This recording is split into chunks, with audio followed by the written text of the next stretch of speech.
And Mark Aleph is the Mark Aleph of Pueblo City. D60 schools were just waiting for Superman with the Strange Mayor. Big Daddy Strange were waiting for Superman. Pedco were waiting for Superman.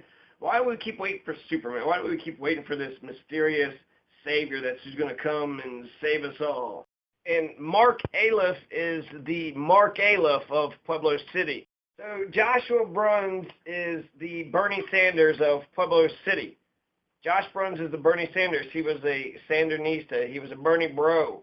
During the campaign, he tried to organize. It was the only thing actually I could find out about him on the internet. He had absolutely nothing on the internet until I was like, hey, bro, you like Bernie? And he was like, yeah. And it's just been, fun and exciting ever since. But he's the Bernie Sanders of Pueblo City. Now, I got a lot of other nicknames for other candidates, like sort of historical figures, sort of historical comparisons. So John Quincy Adams. You have Dennis Mays as the John Quincy Adams of Pueblo City because John Quincy Adams was president for a term, and then he got unelected, or somebody else beat him, and then he became the House of Representatives. So he was this.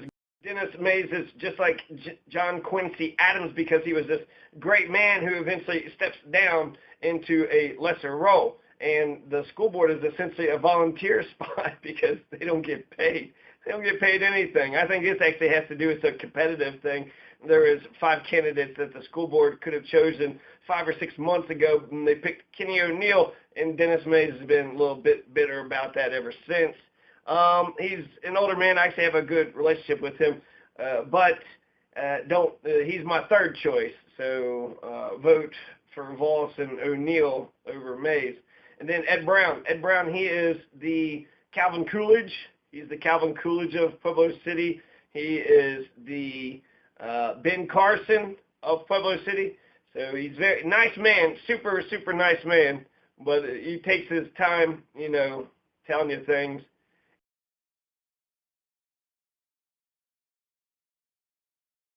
Kenny O'Neill, he's the humble Obama. So he's actually, Obama's kind of a snob. Obama's a bit stuck up, and Kenny O'Neill is relatable and super nice, super, super duper nice. He was, hey, darn nabbit, that doggone board, and then darn nabbit, it just, golly gee whiz. Wally, the river Styx, the Englishman, the blood of Englishmen will run on the river Styx. The jail, there's a tunnel between the Dennis Mays building and the $315 million. $315 fucking million. Shit. We could have bought 30,000 houses. We could have housed 30% of Pueblo City for $315 million if we had our priorities straight, if we thought like Jesus. But these Christians want to throw everybody in jail. Mays actually told me that he was nicknamed Old Good Time Charlie. So, Old Good Time Charlie. So, Dennis Mays, huh? Dennis Mays is like the biggest titan in this race. I mean, he's got a judicial center that's named after him. So every time you say, hey, I'm going to court, where are you going? Oh, the Dennis Mays Judicial Center. That's the Dennis Mays running for. He used to be the chief judge. So he was the king of the judicial branch for 16, 17 years. Then you got the big boss banker mayor, the tyrant Big Daddy Strange. The strong mayor, strange mayor, Big Daddy Strange. Oh my God. Ew. Why, you're going to vote for Big Daddy Strange? You're nasty. You're just as Big Daddy Strange as Big Daddy Strange is. You know what I'm saying? The Chamber of Commerce mayor, the Chamber of Commerce, Big Baker, the 1% mayor. Oh yeah, the plutocrat. Incinerator, I was actually pretty proud of that one. The incinerator, I think a trash incinerator would be a great idea. 87% of our trash should be wiped out. But this $315 million jail is going to be an incinerator. It's going to be hell. And, abandon all hope, ye who enter here. That's Dante's Inferno. So, let's see. The 300, that's the Rosewood Massacre. 2B, I want to say that's the Ludlow Massacre, but you could kind of put that one on everything because it was a corporatist society in Ludlow. So the company, right, the railroad or the steel company, I think it was actually the same steel company Here, they had gun thugs, so they were striking, and then the company sent in gun thugs and killed a whole bunch of people, and Ludlow is a ghost town today. So that's corporatism, that's fascism, and that's probably the closest. I mean, that we're fascist. And Charlotte Perez is the Pancha Villa of Pueblo Cia, or the Panchetta Villa. So she, descends from, and actually I made a mistake on that. Before I said that it was Spanish conquistadors. That's a Mexican revolutionary. And apparently Pancha Villa had children here. He had, a big family is here in Pueblo. So Pancha Villa's legacy lives on. And Pancha Villa is a Mexican revolutionary, and I think he went to war with the U.S. government. I think he either got up to here or close to here, but then he was fought back down. I don't know. But the Mexican Revolution was eventually won, but then they wiped Pancha Villa's legacy out of history books, and then that added to the folklore, and so he's like one of the main figures now in the Mexican Revolution. So be descended from Pancha Villa, I think that's actually cooler than Geronimo. The cause of this change is a fairly simple but sobering reality. The resource base of our planet can no longer sustain it. When I refer to a declining resources base here, I am not only talking about oil, though oil is a big one, other fossil fuels, water, topsoil, basic metals, and virtually every other resource available to us are being consumed to exhaustion. This is Joel Magnuson, the approaching great transformation. This is a book that Josh Bruns had recommended at the debate for the people of Pueblo City to read. Here is another book by Joel Magnuson, Mindful Economics and the Approaching Great Transformation. So Josh Bruns, of course, the Bernie Sanders of Pueblo City, the socialist thinker, the intellectual. He's encouraging us to read books and to cite our sources. Dennis Mays is old school. Taylor Voss is new school. So Taylor Voss is new school. He's 24, right? So there's hope for him. He's 24. He might actually change things and actually enter the D60 schools into the 21st century. And hopefully he does, And Bob Schilling. You remember Bob Schilling? He suggested to light the abandoned houses on fire. He said unless somebody just wants to light them on fire, we have to go through this long regulation process, which, I think there's some truth to it. But the fact that he said it out loud at a public forum in the cable access, and I don't know how many times they repeated it on cable access, if it did happen, I would blame his rhetoric for it. It's dangerous rhetoric.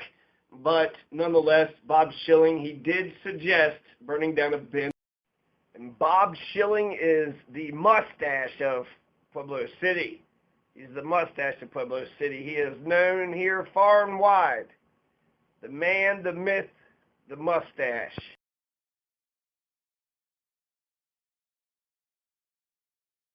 Some of the positions of Dennis Flores that I don't like. I don't like that he's an advisory board member of U.S. Bank Pueblo. He's fraternizing with the big banks. So when it comes to the contracts, when it comes to getting bonds and whatever the city needs, is U.S. Bank going to have first dibs? I guess they deserve a seat at the table like anybody else, but what about the other banks? Wouldn't the other banks kind of be jealous about it? And then what about the 99%? Bankers are the 1%. What about the 99%? Is he going to make sure that the 99% have a seat at the table? What's his thoughts about unions? Does he believe in the working people and the working class? So him being an advisory board member of U.S. Bank, he's advising them of what to do. So when he's a city councilman, is he still going to advise U.S. Bank what to do? You know what you should do? There's this contract that's coming up. Also in favor of Pedco. And I think Joe Latino said it was $60 million in favor of Pedco. So I got a small writing here by Josh Bruns. This is what he sent to the Pueblo chieftain, and I'm going to read it. But pro-Pedco. So Joe Latino was against the idea, or not against the idea of Pedco. He was for the grocery store. But I think Dennis Flores says, well, it's not written up like that. So, oh, well, so sad, too bad. Looks like you don't get any food, East Side. And so that's not good. That's a pro-rich position. At least Michael Stapleton, he basically said we can't avoid it, but he did say he's against corporatism. Corporatism, that would be the true left position, to be against corporatism, not to be a corporatist.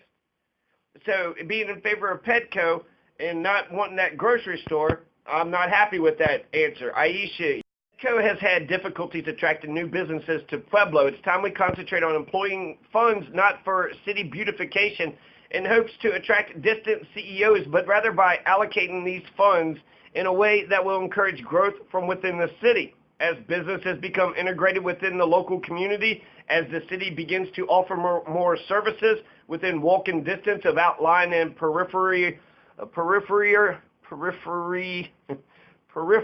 neighborhoods, and as mixed-use zoning decreases food deserts and starts supplying accessible household needs, we could call this proposed stimulus on job recruitment a success. Existing businesses and small businesses with unique products who offer sustainable, flexible, and creative applications to expanding services are the economic strongholds we should bolster and expand, for there is an overabundance of a local workforce who is willing to be trained for jobs that matter, jobs that support the community at large. That's what I want to hear about Petco. That's what I want to hear. I don't want to hear that, it's the law and we can't get rid of it. Even if that's the case, okay, tell me the truth. Tell me that's true. But then also tell me that you're against corporatism. Tell me how you're going to get grocery stores. We could get poster stores on Union Avenue, but we can't get a grocery store. Only big multi-million-dollar corporations can go through Petco. So Dennis Flores is wrong when it comes to Petco, at least his second part of the answer. Yeah, you can't do anything about it. What's your feelings on corporatism? What's your feelings on the 1%? What's your feelings on the idea of attracting, big corporations to come in here? We saw the Sperry Corporation debacle 50 years ago, and we're still doing that same dumb shit.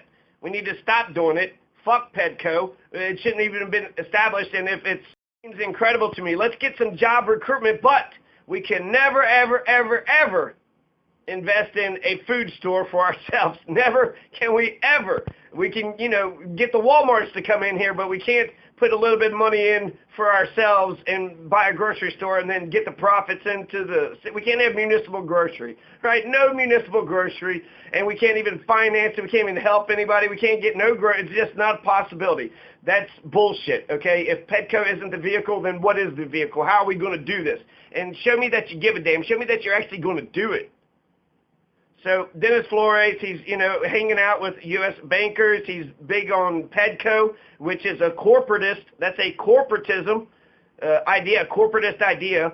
He's going to know what he's doing when it comes to the difference between an ordinance and a resolution, but I'm sure he's got lawyer friends. I'm sure there's some issues that he'll need to figure out himself. He's the establishment, right? He knows what he's doing, so that's good.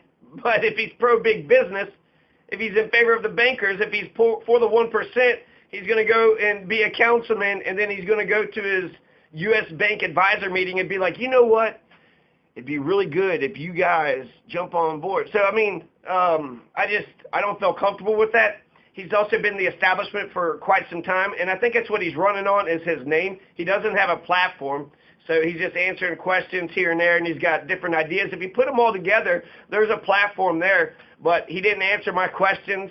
I sent an email out to all the candidates, and a lot of them just ignored it. The ones that didn't ignore it, that means they cared about the people, they cared about my ideas, they cared about talking to me and having a dialogue with me. So that shows more, they actually want to communicate with me. Joe Latino responded to me, but Dennis Flores did not.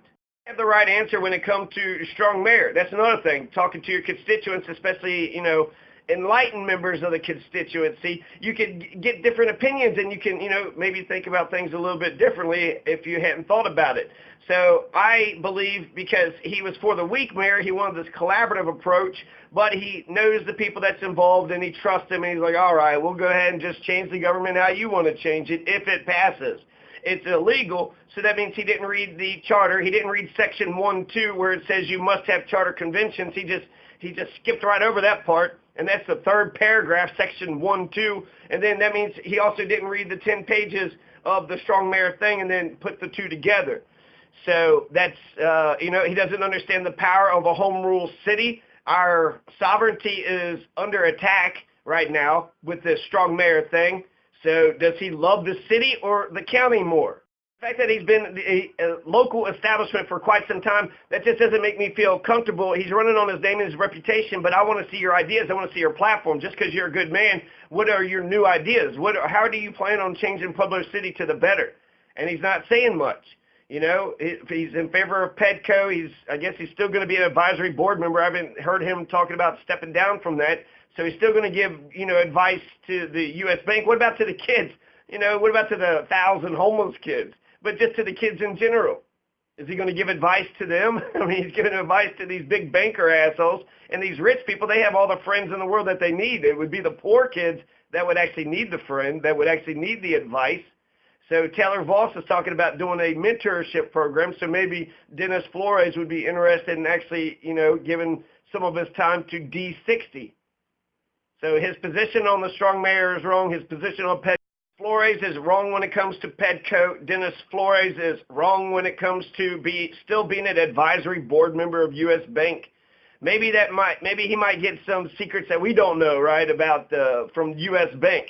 But I doubt it, right? They have corporate shareholders. That's what they want.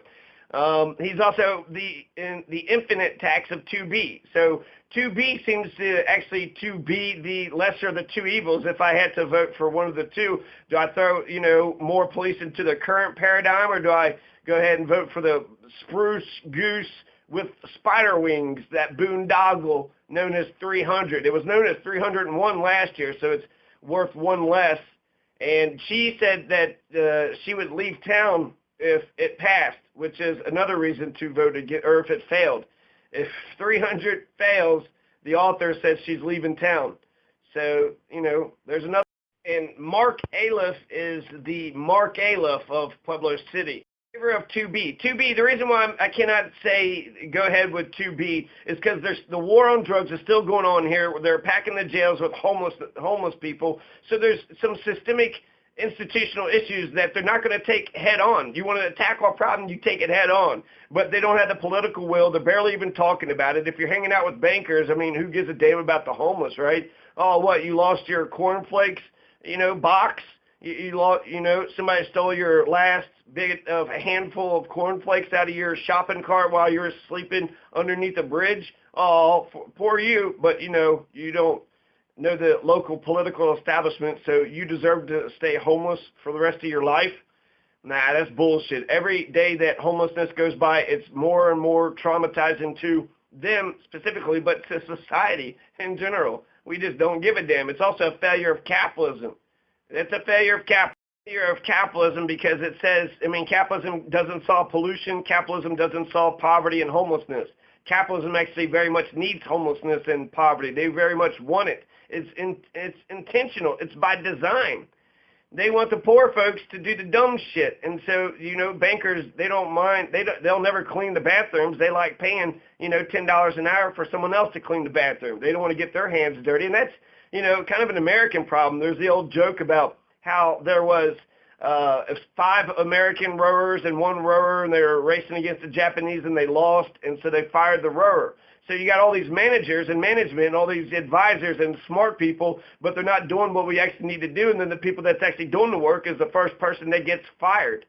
And so especially being in, the information age, we need independent, smart, educated, evolved, creative folks to tackle these problems.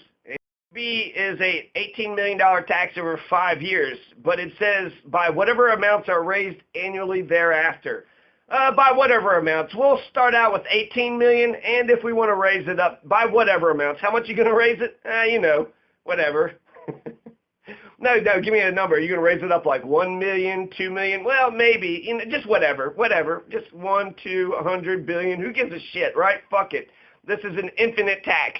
They can raise it as much as they want over 5 years. So, yeah, you think you're doing it for 2B, but as soon as you agree to it, and then it jumps next year, don't say I didn't warn you. And also, $18 million, you get a contour crafting machine, $10,000 a home. That's 1,700 homes. 1,700 homes. $18 million, get us 1,700 homes. So that solves the homelessness problem. That will solve your druggy fucking heroin problem. That gets a lot of people out. America, we have a right to life, and so for food, water, clothing, shelter, those things should be given to the American people. Those things should be given. You have a right to life. How can you even think about liberty or the pursuit of happiness without life? You're guaranteed life. And so food, water, clothing, shelter. Yeah, abso-fucking-lutely. And the homelessness, you build this little homeless park on the outskirts of city, you get the homeless people out of the way, right? You're all thinking about property values and the blight and whatever. And then also the crime, right? The crime that comes with it. So you're getting that out of the way. You solve homelessness by actually being compassionate. You solve the problems of, litter and them begging for change and heroin needles by actually giving a damn about the people. You want $18 million for the cops? Why don't you spend $18 million to solve homelessness? You would have solved it. You would have solved the crime. You would have solved a whole bunch of shit. But you don't actually go with your heart. You go with your fears. And we need to go with our heart. Homelessness is solved once the people have their food, water, clothing, basic necessities. Now go get a job. Now you got to hustle. So for the bare basic necessities, you're guaranteed that. But if you want to go above and beyond, if you want to get, those fancy golden cars, if you want to get those diamond-encrusted streets, that's my nickname with the street repair tax. It's going to be green diamond-encrusted streets. Golden streets. You want some golden streets with diamond-encrusted green diamonds. Encrusted with green diamonds. I think they exist, and they would be beautiful if they did. Right? Green diamonds. So once they got their shelter, once they got food and clothing, they get cleaned up, then they can go get a job. We get our capitalism on. Let's get our now that they are guaranteed life, now let's get our capitalism on. But as long as we're like, well, you don't have a job, you made bad choices in life, fuck your life, that's fucked up. So the reason why I cannot support 2B is because the policies of the police. I wish we had a community policing policy or a restorative justice policy, some overarching sort of philosophy. What's the philosophy of the Pueblo City's Police Department? What is the philosophy? What are we aiming to do? Is it restorative justice, community policing, or, even Charlotte Perez is for the broken windows theory? Is that what it is? Because it just doesn't seem like there's an overall vision. And so that's what 300 has the advantage over 2B and, the current police chief is that it gives a vision. It writes down on paper, this is what we want, for our police, for our community. But I can't support either one of them because we need to end the war on drugs. We need to end the war on the poor and the homeless. We need criminal justice reform. We need jail reform. We need homelessness reform. So there's a lot of things. The priorities are completely backwards. Let's attack this. I cannot vote for Dennis Flores. He's in favor of the pro-infinite tax of 2B. He's the establishment.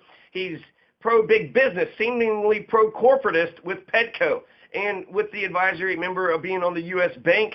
So he's wrong when it comes to the strong mayor. He's wrong when it comes to Petco and corporatism and being advisor to U.S. Bank.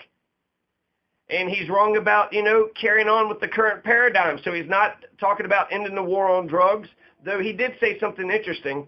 He had mentioned in the Janet Wilson series that he was always against the illegalization, the criminalization of marijuana. He got drafted and went to Vietnam in the middle of his college. So he goes to college and he's over in Vietnam and there's probably marijuana all over the place. But here in the States, you would go to jail for 100 years. I saw an article about a person in Ohio getting busted for pot and went to jail for 100 years. The author of 300 is basically showing her ass that she finds Charlotte Perez a threat to her. So that's why she needs to attack down. She don't mind punching down.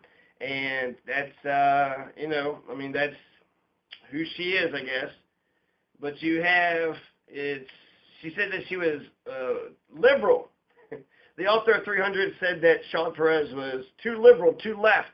And actually, I would say that Charlotte Perez is very much a moderate. She's a progressive, but a moderate. She was at the Dakota Access Pipeline because she wants clean water. And she's the only one talking about police accountability. She will put an end to the Black Hills contract. She will do what Chris Nichols, she'll follow Chris Nichols on that. And so if you want somebody that's going to end the Black Hills contract, stand up. And Mark Aleph is the Mark Aleph of Pueblo City. Talking about investigating and subpoenaing the police who need to be investigated and subpoenaed. She believes in police oversight boards. Tommy Farrell believes in oversight boards. Michael Stapleton believes in oversight boards, police oversight boards. Everybody is pretty much on board with having a department, a civilian police review board. That's what we need, a civilian police review board. The city council is responsible. It is the legislative, executive, and judicial branch's responsibility to keep an eye on the police and to check the police. But the city council's got a lot of business, a lot of things to do, so it seems like it would make sense to have a particular department just to make sure, you know. You don't want a bunch of police harassing and beating people up and doing illegal shit. If they're going around murdering and raping, then they're not the good people anymore. And if you defend one crime, one criminal, there should be no fuck the thin blue line. Fuck the. I don't know what he thinks about solar trees. I don't know what he thinks about waste to electricity technology. I don't know what he thinks about municipal Wi-Fi. And these are all important ideas to me. He didn't answer my questions when I emailed him. And I'm sure if I cornered him, he would, answer my questions. But really, it's up to the candidate to get the message out to the people. And he hasn't got too much of a message out to me. So, I'd like to ask him a lot of these questions, but it's too late in the game. I already got my choices. But, it wasn't, I don't know, I guess I'm not excited about the platform. It's not bad. He's a Democrat, so he leans left. And I like listening to a lot of the things that he says. Since he's an old-timer and he's been around, he's seen a lot of things. If he decided about the Joyce Bell thing, then that's a shitty fucking decision. I'd like to know what happened with Leonard T. Burns. He was in there for 2 years, and then he got canned. That would give us some indication what happened with Constance Jones. But Perez is real. She's honest. She's straightforward. She is a progressive moderate. There's a big old bag of progressive goodies in her platform. Lots of progressive goodies. I mean, what do you want? I believe that she cares about healthcare, education. She cares about people, and she's a good candidate. And if she's also symbolic of change, she gets in there, then that means, my God, that opens up a whole, whole nother world of opportunity. That it just means we can do anything and everything. I mean, she's symbolic of change. A few things that I liked about Dennis Flores was that he believed in the free market, the laissez-faire free market casino capitalism when it comes to marijuana. So he believes in the free market, and I was pulling for 1,000 marijuana licenses, if not just ban the licenses and let everybody grow as much pot and sell as much pot to their neighbors and the community as they want to.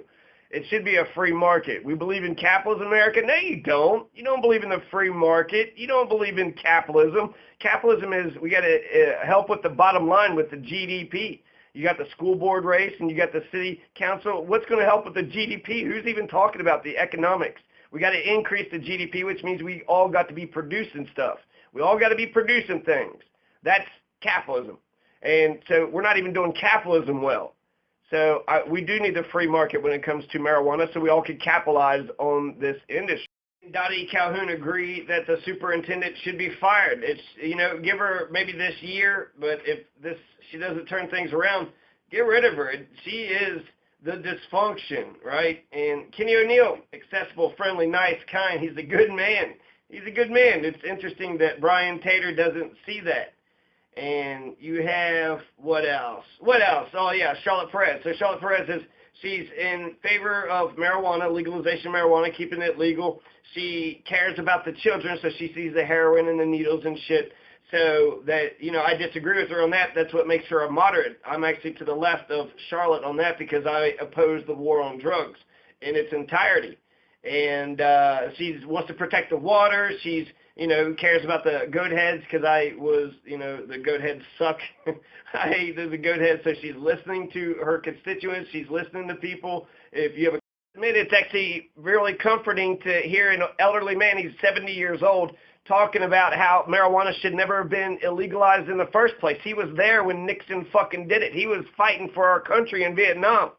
So, he was there. He was there when all this shit changed, when this entire thing shifted. So he was there. And so it's just, it's cool to hear about. So he's right when it comes to marijuana. He's talking about a free market when it comes to marijuana, and the citizens for Green or Pueblo agree. He's in favor of the street repair tax, so he's right there. So Aisha Yerin was right about the street repair tax, and I think Muniz was right about the street repair tax. So when it comes to Pedco, Aisha Yerin and Joe Latino were in favor of Pedco, or against, in favor of a grocery store coming from Pedco and looking at Pedco. What the hell's up with this Pedco thing?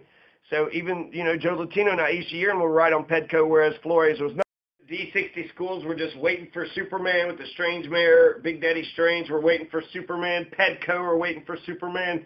Why do we keep waiting for Superman? Why do we keep waiting for this mysterious savior that's just going to come and save us all? Charlotte Perez will stand up to Black Hills. She believes in police accountability. That's a brave stance. That's a courageous stance. I mean, she could get shot for that, right? So the fact that we do need good police, we need good police. And how do you ensure good police? The reason why we have 3 branches of government is so that one checks another. So there's always some oversight. We need a civilian oversight board over the police. He was in favor of the street repair tax. I like that he defended Charlotte Perez's candidacy. Like, look, it's hard to run. She's sticking her neck out when nobody else was. He's pro-mandatory trash, and we do have a trash situation. He seems like he might be in favor of an incinerator or waste to energy, electricity, but he hasn't said anything about it. So him being pro-mandatory trash, it gives me the indication that we would get our trash situation fixed, but making it mandatory, that's a fascist, right? Making it mandatory. I would want the trash, municipal trash, to be a player in the market. They could buy one of the companies out, right? But just to be a player, not to be the only player, not to be the monopoly. So I don't believe that's too much, right? That's too much socialism, actually. So I believe that the government has a hand in the market. They're a player, but we shouldn't give them any greater incentives than what, the other companies. Say some interesting things. There's a guy saying that there is a ballot measure 5 times the building. They're supposed to get some kind of building, and they voted the measure down 5 times. And even though they had voted it down 5 times, somehow it mysteriously got built anyways. I asked if it was the Dennis Mays Judicial Center, and he said yes. I saw some articles about the convention center, so I don't know if perhaps it was a convention center, but 5 times, that is ridiculous. That means they ignored the will of the people 5 times, and the people took it. The people didn't say or do nothing about it. That's crazy. That's, are you Americans or not, So that was interesting what one guy said. There was another guy, he said another thing. Josh Brunn's principle is the walkability principle. Increase the walkability, decrease the crime because there's more eyes and ears in the area. So make it walkable. Pueblo City is one of the most walkable cities in the country. Let's take a look at Charlotte Perez's platform. There was actually a lot of things Dennis Flores he was saying that Charlotte was saying. Dennis Flores says that we need to be in favor of 2B. Charlotte is in favor of 2B. Dennis Flores says that we need to tackle this heroin issue. Charlotte Perez says we need to attack the heroin issue. So with those 2 planks, they are in tandem. They are identical. There's no difference between the 2. Charlotte Perez, she also fought against Tabor. She believes in 100% renewable energy. She wants solar trees and community victory gardens everywhere. She's in favor of Wi-Fi, Pueblo City municipal-owned Wi-Fi internet. She's 100% anti-Black Hills. She will stand up to Black Hills. She will definitely cut the contract. Will Chris Nickel cut the contract? I don't think so. I think it's in between. It could go one way or the other. Chris Nickel speaks out of both ends of his mouth. Charlotte Perez will end Black Hills. She's more radical. And Mark Aliff is the Mark Aliff of Pueblo City.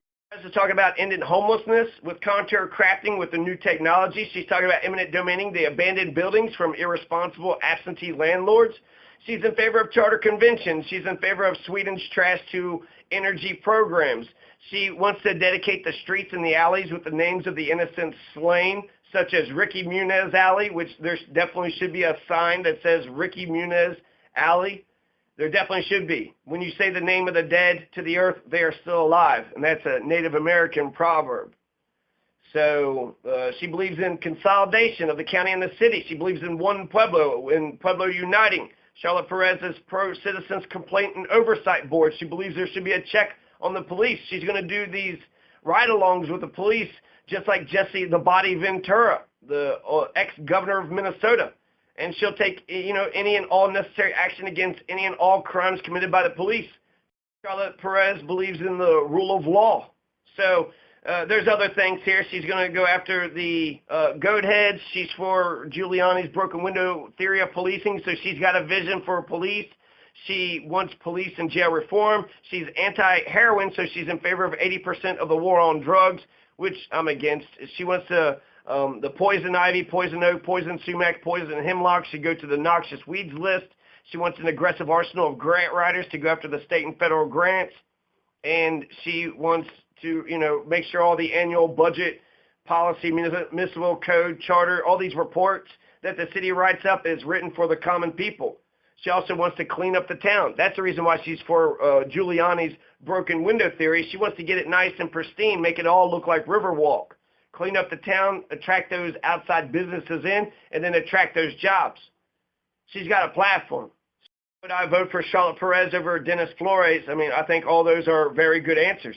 She has a platform. I know exactly what I'm getting with a Charlotte Perez candidacy. I don't know exactly what I'm getting with Dennis Flores. Him fraternizing with the bankers and big business and the one percenters, that makes me nervous. I don't know if he's actually convinced me of his working class bona fides, or that he's a pro-people, pro-democracy, pro-the people.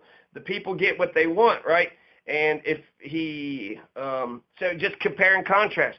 Just compare and contrast. I get so much more. There's so many progressive goodies here. And they end in the homelessness with Contour Crafton. She's standing up the Black Hills. She's going to give us Wi-Fi internet. It's going to make it cheaper. So from $50 to $10. You want $10 internet, high-speed, fast, fiber optic internet? Vote for Charlotte Perez. You want 100% renewable energy? You want solar trees and community victory gardens everywhere? Charter convention, so that's pro-democracy. She's going to take on the homelessness, 100% renewable energy. She's anti-Tabor. She wants a consolidation of the county and the city. She wants citizens complaint oversight board. She's going to do these ride-alongs. She's talking about police accountability. That's brave. How many people are even talking about police accountability? We're just supposed to love the cops no matter what the hell they do? No. If you commit a crime, you're not a good person. Fuck the thin blue line. If you commit a crime, you're a bad person, and we need good cops that will arrest that bad person. There was a cop that was arrested earlier, but look at what's going on with Robert Dodd, right? Robert Dodd has all this weird shit in his fucking evidence locker, and he gets fired from the landfill. The guy who found the evidence. That's a hero. That motherfucker is a hero. He came across evidence and called the fucking paper. He could have just buried that shit and ignored it. But that's a good man. And he got fired. Robert Dodd, meanwhile, lived. Consolidation of the county and city is just obvious, right? You had Attica. Athens needed Attica. Athens wasn't just a city-state. It was Attica surrounded it, and Attica was a part of Athens. So she's in favor of the county and city uniting. She believes in one pueblo. So there's just so many goodies. There's a progressive, just a whole bag of progressive goodies in Charlotte Perez's platform compared to Dennis Flores, who, he said this and that, and if he would have compiled all of his ideas, he could have got a platform, but he didn't answer me. He did say, hi to me at these different events. But again, I just know that, will Charlotte Perez be all pro-big bankers, pro-U.S. Bank? What's her position on Pedco? What's her position? She said she didn't vote for the strong mayor, and then that's what she said at least.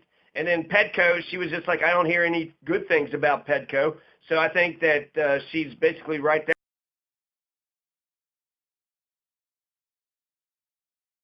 Came first, Denver City or Colorado? What was the first thing established, Colorado or Denver? So Colorado is going to become a state in 1876. When did Denver City become a city? So there was a state of Jefferson. The state of Jefferson existed before Denver City. No, that's not correct. Hold on. In 1859, the first constitution for the state of Jefferson was rejected by the voters.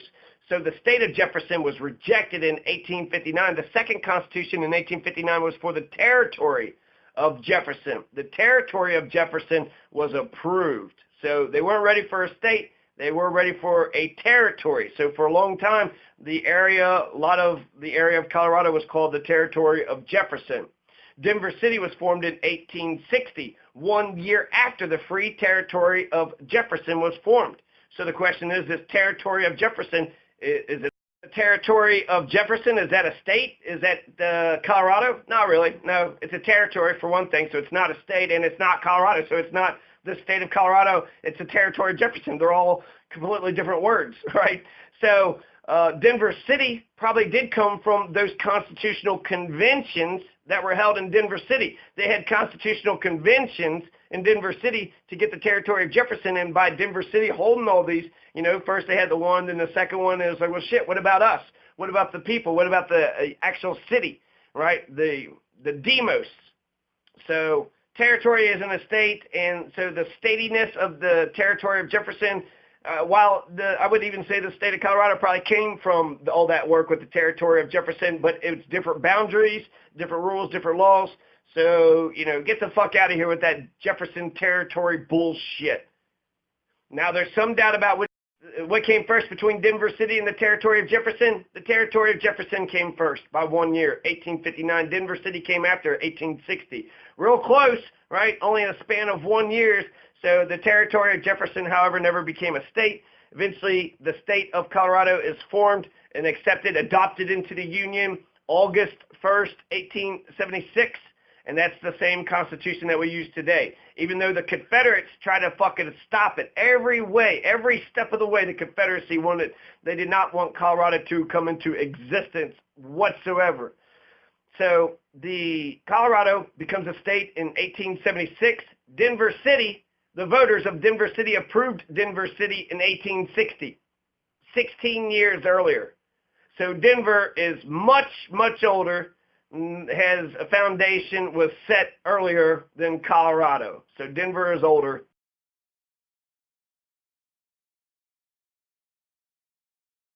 And I did agonize over my final decision. So one was already locked, and so I had to choose between Jason Muniz, Dennis Flores, or Mark Aliff.